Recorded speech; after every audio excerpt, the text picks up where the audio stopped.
ॐ भूर्भुवस्सुः तत्सवितुर्वरेण्यं भर्गो देवस्य धीमहि धियो यो न प्रचोदयात्। ॐ त्र्यम्बकं यजामहे सुगन्धि पुष्टिवर्धनम् उर्वारुकमिव बन्धनात् मृत्युर्मुक्षीयमामृतात्। ॐ नमो वासुदेवाय। ॐ नमो भगवते। ভাগবতের অষ্টম অধ্যায় স্কন্ধ ৮ ক্ষীর সমুদ্র মন্থন।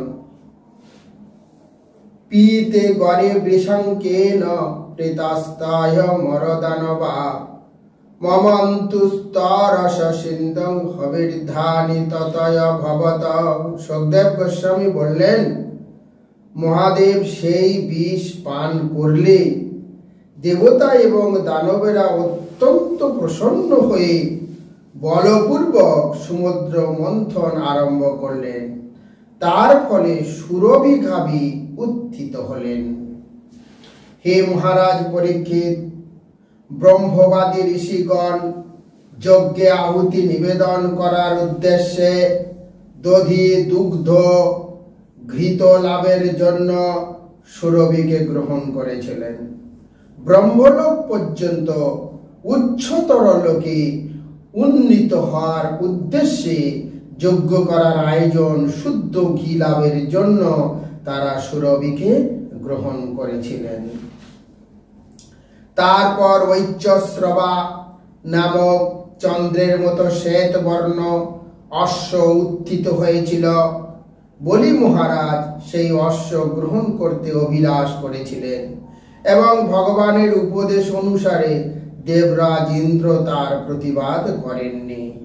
মন্থনের ফলে তারপর ঐরাবত নামক হস্তিরাজ উত্থিত হয়েছিল। সেই হস্তি শ্বেতবর্ণ এবং শিবের মহিমান্বিত ধাম কৈলাসের মহিমা তিরস্কারকারী ৪টি দন্ত সমন্বিত। ঐরাবণ দয়স্তদষ্টৌ দিগগজা অভবংস্তত অভ্রমু প্রভৃতয়ষ্টৌ চ করিন্নস্ত ভবিন্নপিউ। হে রাজন, তারপর ঐরাবণ আদি ৮টি দিগগজ এবং অভ্রমু প্রমুখ ৮টি হস্তিনী উৎপন্ন হয়েছিল।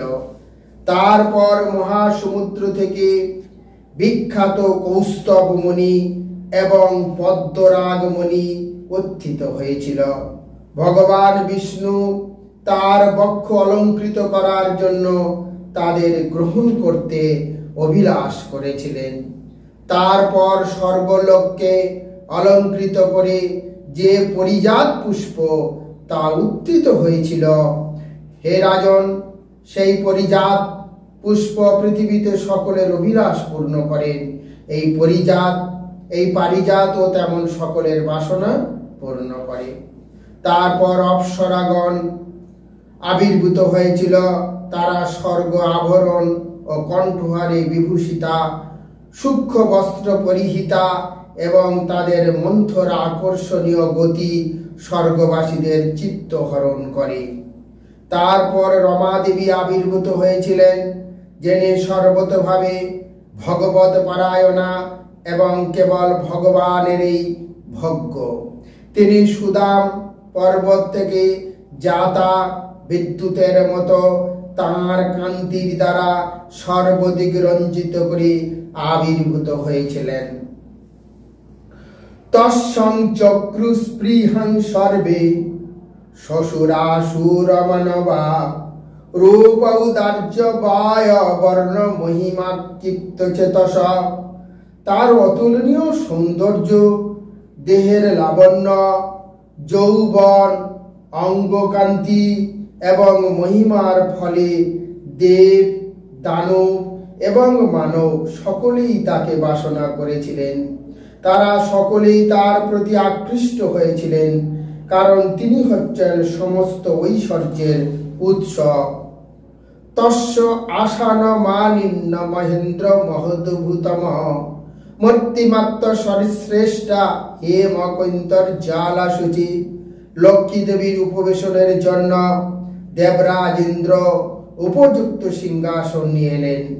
গঙ্গা যমুনা আদি শ্রেষ্ঠ নদী সমূহ মূর্তিমতী হয়ে লক্ষ্মী দেবীর জন্য স্বর্ণ কলসে পবিত্র জল নিয়ে এলেন। ভূমি মূর্তিমতী হয়ে অভিষেকের অনুকূল সমস্ত ঔষধি নিয়ে এলেন। গাভীরা পঞ্চগভ্য, দুগ্ধ, দধি, ঘি, গোমূত্র এবং গোময় প্রদান করল এবং বসন্ত ঋতু চৈত্র ও বৈশাখ মাসে যে সমস্ত ফুল ও ফল উৎপন্ন হয় তা নিয়ে এলেন। মহর্ষিগণ শাস্ত্রবিধি অনুসারে লক্ষ্মী দেবীর অভিষেক করেছিলেন। গন্ধর্বগণ মঙ্গলময় বৈদিক মন্ত্র উচ্চারণ করেছিলেন এবং নর্তকীগণ বেদবিহিত সঙ্গীত নৃত্য করেছিলেন। মেঘ সমূহ মূর্তিমন্ত হয়ে মৃদঙ্গ, পনক, মুরাজ, আনক, শঙ্খ, বেণু, বীণা প্রভৃতি বাজিয়েছিল এবং সেই সমস্ত বাদ্যযন্ত্রের ধ্বনি তুমুল ভাবে নিনাদিত হয়েছিল। তারপর দিগ্হস্তি সমূহ গঙ্গা জলে পূর্ণ কলসের দ্বারা লক্ষ্মী দেবীকে স্নান করিয়েছিল এবং ব্রাহ্মণেরা তখন বৈদিক মন্ত্র উচ্চারণ করেছিলেন। তখন তার হাতে পদ্ম ফুল ছিল এবং তিনি অপূর্ব সৌন্দর্য মণ্ডিতা ছিলেন। সতী লক্ষ্মী তার প্রতি ভগবান ব্যতীত অন্য কাউকে জানেন না। সৌমত্রপিত কৌশয় বাসসী সমুপাহরত বরুণ স্রজং বৈ জয়ন্তি মধুনামত্ত ষটপদম। রত্নকার উত্তরীয় পরিধেয় পেতবর্ণ রেশমের বস্ত্র প্রদান করেছিলেন। জলের অধিষ্ঠাত্রী দেবতা বরুণ মধুপানে উন্মত্ত মধুকারদের দ্বারা পরিবেষ্টিত বিজয়ন্তী মালা উপহার প্রদান করেছিলেন। ভূষণানি বিচিত্রানি বিশ্বকর্ম প্রজাপতি হারং সরস্বতী পদমাজ নাগশ্চ কুণ্ডলে। প্রজাপতিদের অন্যতম বিশ্বকর্মা বিচিত্র অলঙ্কার সমূহ দান করেছিলেন। বিদ্যার অধিষ্ঠাত্রী সরস্বতী কণ্ঠহার, ব্রহ্মা পদ্ম এবং নাগগণ কর্ণকুণ্ডল উপহার দিয়েছিলেন। তারপর লক্ষ্মী দেবী শুভ অনুষ্ঠানের দ্বারা যথাযথভাবে পূজিত হয়ে গুঞ্জনরত ভ্রমর বেষ্টিত পদ্মমালা হস্তের দ্বারা গ্রহণ করে গতিশীল হয়েছিলেন। তার সলজ্জ হাস্য এবং কুণ্ডলের দ্বারা শোভিত কাপলের সৌন্দর্য প্রভাবে তিনি অপূর্ব সৌন্দর্যে মণ্ডিত হয়েছিলেন। তার সুষম সবিন্যস্ত স্তন যুগল চন্দন এবং কুঙ্কুমে লিপ্ত এবং তার কটিদেশ অত্যন্ত ক্ষীণ। তিনি মনোহর নূপুর ধ্বনি সহকারে যখন ইতস্তত পরিভ্রমণ করেছিলেন তখন একটি স্বর্ণলতিকার মতো শোভা পাচ্ছিলেন। গন্ধর্ব, যক্ষ, অসুর, সিদ্ধ, চারণ এবং দেবতাদের মধ্যে অনুসন্ধান করে লক্ষ্মী দেবী স্বভাবতই সর্বগুণ সমন্বিত কাউকে খুঁজে পেলেন না। তারা কেউই দোষ রহিত ছিল না এবং তাই তিনি তাদের কারোরই আশ্রয় গ্রহণ করতে পারলেন না। লক্ষ্মী দেবী সেই সভাস্থ সকলকে পরীক্ষা করে মনে মনে চিন্তা করেছিলেন, এদের মধ্যে কেউ কঠোর তপস্যা করেছেন কিন্তু ক্রোধ জয় করতে পারেননি। কারো জ্ঞান আছে কিন্তু ফল ভোগের আকাঙ্ক্ষা জয় করতে পারেননি। কেউ অত্যন্ত মহান কিন্তু কাম জয় করতে পারেননি। এমনকি মহান ব্যক্তিও অন্য কারো উপর নির্ভর করেন, তাহলে তিনি পরম ঈশ্বর হবেন কি করে? কারো পূর্ণরূপে ধর্ম সম্বন্ধীয় জ্ঞান থাকতে পারে কিন্তু তবুও তিনি সমস্ত জীবের প্রতি দয়ালু নন। কারো মধ্যে তা তিনি মানুষই হন অথবা দেবতাই হন। ত্যাগ থাকতে পারে কিন্তু তা মুক্তির কারণ নয়। কেউ মহাশক্তিশালী হতে পারেন, কিন্তু তিনি কালের প্রভাব অতিক্রম করতে সমর্থ নন। কেউ জড় জগতের আসক্তি ত্যাগ করেছেন, কিন্তু ভগবানের সঙ্গে তার তুলনা হয় না। তাই কেউই জড়া প্রকৃতির গুণের প্রভাব থেকে পূর্ণরূপে মুক্ত হতে পারেননি। কারো দীর্ঘ আয়ু থাকতে পারে, কিন্তু মঙ্গল বা সৎ আচরণ নেই। কারো মঙ্গল এবং সৎ আচরণ উভয়ই থাকতে পারে, কিন্তু তার আয়ু স্থির নয়। যদিও শিব আদি দেবতাদের নিত্য জীবন রয়েছে, কিন্তু শ্মশানে বাস করা আদি অশুভ অভ্যাস রয়েছে। আর কেউ যদি সর্বতভাবে সদ্গুণ সম্পন্ন হন, তবুও তারা ভগবানের ভক্ত নন। এবং বিমিশ্রাব্য বিচারী সদ্গুণ ব্রারং নৈজাকাশ্রয়াতয় গুণাশ্রয়ম বপ্রে বরং সর্বগুণৈরপেক্ষিতং রমা মুকুন্দং নিরপেক্ষমে নিপ্সিতমঃ। সখদেব গোস্বামী বললেন, এইভাবে পূর্ণরূপে বিবেচনা করার পর লক্ষ্মী দেবী মুকুন্দকে তার পতিরূপে বরণ করেছিলেন। যদিও তিনি সম্পূর্ণরূপে স্বতন্ত্র এবং তাকে লাভ করার অভিলাষী ছিলেন না, তিনি সমস্ত দিব্য গুণ ও যোগশক্তি সমন্বিত, এবং তাই তিনি পরম বাঞ্ছনীয়। লক্ষ্মী দেবী ভগবানের স্বামী পার্বতী হয়ে তার গলদেশে মধুমত্ত ভ্রমণ নিনাদিত নববিকশিত পদ্ম ফুলের মালা স্থাপন করেছিলেন। তারপর তার বক্ষে স্থান লাভ করার আশায় সলজ্জ হাস্য বিকশিত নয়নে তার পাশে অবস্থান করতে লাগলেন। ভগবান ত্রিজগতের পিতা এবং তার বক্ষস্থল সমস্ত ঐশ্বর্যের অধিষ্ঠাত্রী, ত্রিজগতের জননী লক্ষ্মী দেবীর বাসস্থান। লক্ষ্মী দেবী তার কৃপাপূর্ণ দৃষ্টিপাতের প্রভাবে প্রজা ও লোকপাল দেবতাগণ সহ ত্রিজগতের ঐশ্বর্য বর্ধিত করতে পারেন।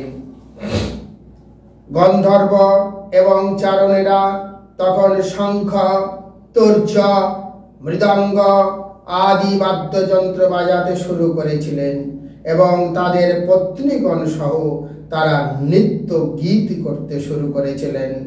ব্রহ্মা, শিব, অঙ্গিরা প্রমুখ ব্রহ্মাণ্ডের ব্যবস্থাপনার নির্দেশিকার পুষ্প বর্ষণ করেছিলেন এবং ভগবানের মহিজ্ঞাপক মন্ত্র উচ্চারণ করেছিলেন। প্রজাপতি এবং প্রজাগণ সহ সমস্ত দেবতারা লক্ষ্মী দেবীর কৃপা দৃষ্টির প্রভাবে অচিরেই সৎ আচরণ এবং দিব্য গুণাবলী সম্পন্ন হয়ে পরমানন্দ লাভ করেছিলেন।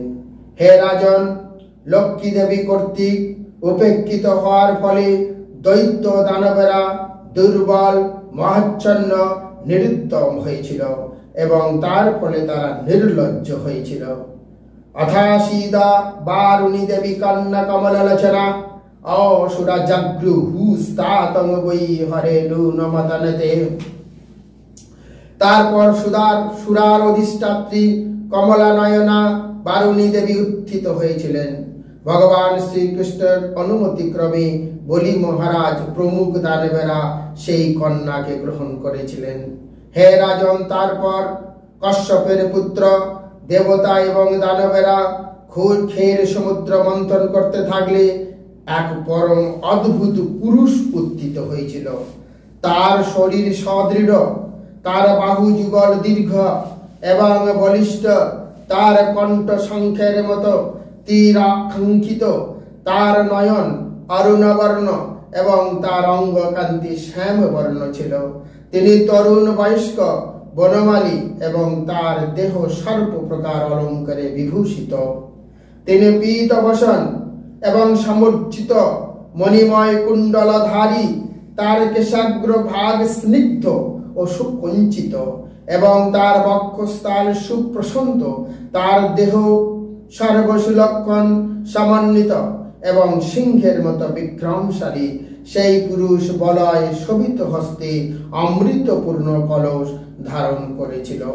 সা বৈ ভগবত সাক্ষাদিষ্ণর সংশয় সম্ভব ধন্বন্তরীরিত খ্যাত আয়ুর্বেদ দৃগা জাভত। তিনি সাক্ষাৎ ভগবান বিষ্ণুর অংশ সম্ভূত ধন্বন্তরী। তিনি আয়ুর্বেদ শাস্ত্রের অভিজ্ঞ এবং যোগ্য ভাগ লাভের অধিকারী দেবতাদের অন্যতম।